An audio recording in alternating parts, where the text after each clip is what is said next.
জি, ওয়ালাইকুম আসসালাম। কেমন আছেন ভাইজান? জি, আলহামদুলিল্লাহ। আপনাকে আজকে পৌর পার্কে পেয়ে আমি খুবই আনন্দিত এবং অবগপ্লুত। আপনার কাছ থেকে বিশেষ করে আমরা যেহেতু নিয়মিত এক্সারসাইজ করি, তো এক্সারসাইজের বাইরেও আমরা যতটুকু জানি যে আপনি অনেক বেশি অভিজ্ঞতা অর্জন করেছেন বা অনেক কিছু জানেন আমাদের জানা মতে আর কি। তো সেই জায়গা থেকে আমরা অন্তত কিছু শিক্ষা কিছু দীক্ষা যদি আমরা পেতে পারি তাহলে আমরা আমাদের অবশ্যই ভালো লাগবে। তো যে বিষয়টা আমাদের জানা খুবই প্রয়োজন ছিল যে আপনি এই যে নিয়মিত পৌর পার্কে আসেন, এর থেকে আপনি এ পর্যন্ত আপনার নিজে যে উপকৃত হয়েছেন, কি মনে হয় যে আপনি কতটুকু উপকৃত হন? শুরুতেই আপনাকে ধন্যবাদ জানাই।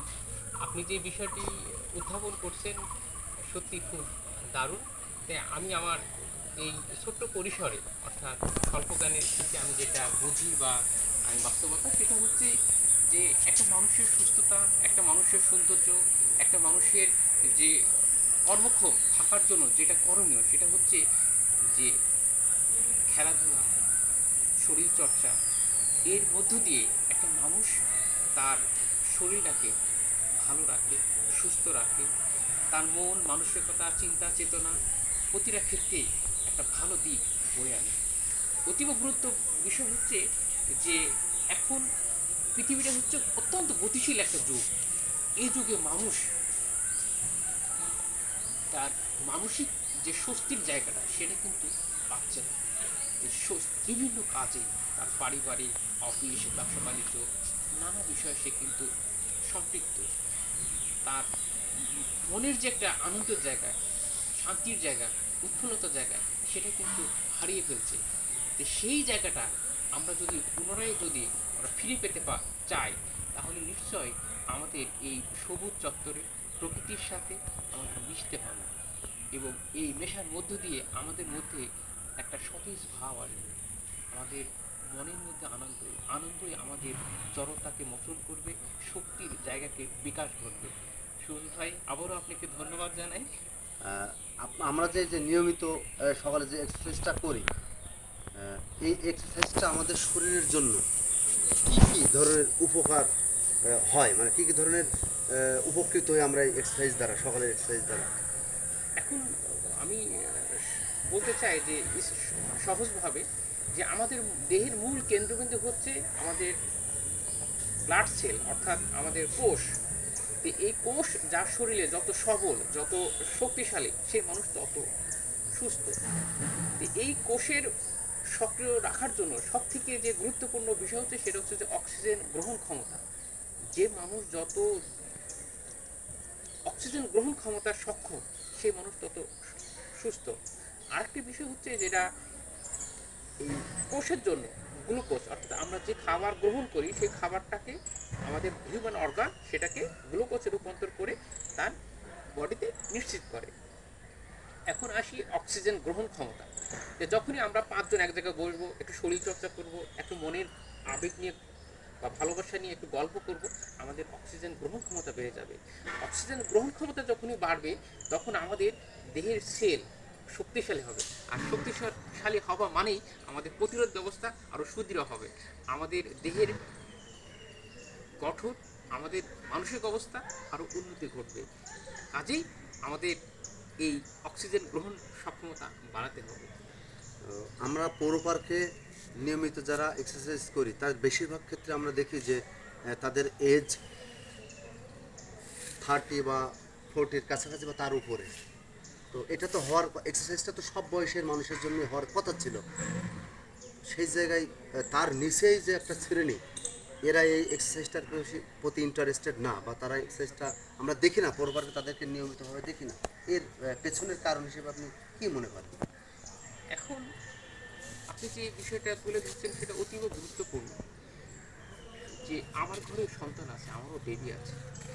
আজকে আপনি বললেন যে পৌর পার্কে সকল শ্রেণী পেশার মানুষের একটা উপস্থিতি, কিন্তু দেখা যাচ্ছে যে মধ্যবয়সী মানুষের সংখ্যা বেশি আর তরুণ প্রজন্ম অর্থাৎ আমাদের যে রাইট, রাইট। শিশুদের তাদের সংখ্যা কম। অর্থাৎ আমরা যে যুগে বাস করছি এই যুগটা অত্যন্ত গতিশীল একটা যুগ।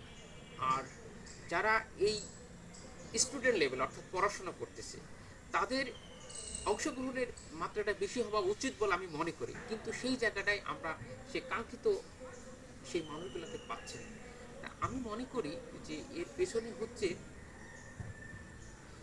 ওই বাচ্চার যে অর্থাৎ সুস্থতা, তার সৌন্দর্য, তার মেধাকে আরো গতিশীল করার জন্য যে এই শরীরচর্চার যে মানে উপকারী দিকটা, সে কিন্তু সেই বাচ্চা কোনো না কোনোভাবে সেটা কিন্তু সেই শিক্ষাটা পাচ্ছে না। না পাওয়ার ফলেই তারা আজ এই পর্যায়টা তারা কিন্তু এসছে। কাজে আমি বলবো যে যখন কোনো মানুষ যখন কোনো ক্ষেত্রে সে ঠেকে, সেখানে কিন্তু শেখে। এই মধ্যবয়সের মানুষগুলা ঠেকছে কোথায়? তারা বিভিন্ন রোগে আক্রান্ত, কারো ডায়াবেটিস, কারো হার্টের সমস্যা, কারোর উচ্চ রক্তচাপ, নানাবিধ সমস্যা।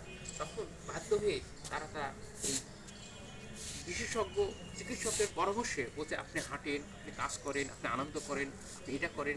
তখন তারা কি ঠেকছে বিধায় এই ক্ষেত্রে তারা আসতেছে।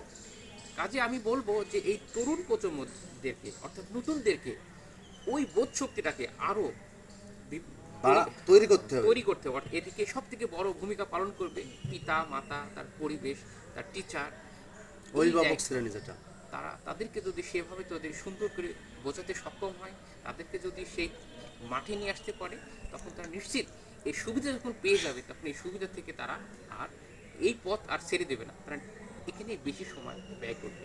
ধন্যবাদ। অসংখ্য ধন্যবাদ। আমি সর্বশেষ যে স্বাস্থ্যই সকল সুখের মূল, এই মূলে যে আসলে শুধু বয়স্ক বা তরুণ বা মাঝারি এর কোনো ভেদাভেদ নেই, মানে সব শ্রেণীর মানুষের জন্যই স্বাস্থ্য সচেতন হওয়ার দরকার আছে। তো এই বার্তাকে সামনে রেখে, এই স্লোগানকে সামনে রেখে আপনার সব মানুষের উদ্দেশ্যে সর্বশেষ মেসেজটি কী থাকবে? এখন বিষয়টি হচ্ছে যে সকল মানুষের সুস্থতা, অর্থাৎ আমরা তো বলেই আসছি যে সব ভালো তার সেই ভালো তার, অর্থাৎ স্বাস্থ্য যার ভালো তার সব ভালো। কাজেই সুস্থতা নিশ্চিত করতে আমাদের প্রত্যেকেরই এটা করণীয়। অর্থাৎ আমাদের ভালো খেতে হবে, আমাদের বিশ্রাম নিতে হবে, আমাদের পরিশ্রম করতে হবে। এই যে আমাদের যে ভিতরে একটা গতি, আমাদের যে ছন্দ, এই ছন্দকে ঠিক রাখার জন্য আমাদের সার্বিক আমাদের মানে জ্ঞান রাখা দরকার এবং বাস্তবায়ন, অর্থাৎ মাঠে আসতে হবে, খেলাধুলা করতে হবে, আনন্দ করতে হবে। আমরা যেই ধর্মেরই মানুষ না সেই ধর্মটাকে গভীরভাবে আমরা হৃদয় থেকে আমরা মানে সেই ইয়েকে লালন করব, পালন করব। এর মধ্য দিয়েই আমাদের সৌন্দর্য আরও বিকশিত ঘটবে।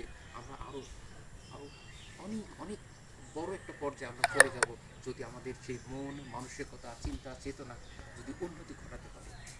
অসংখ্য ধন্যবাদ রাশেদ ভাই।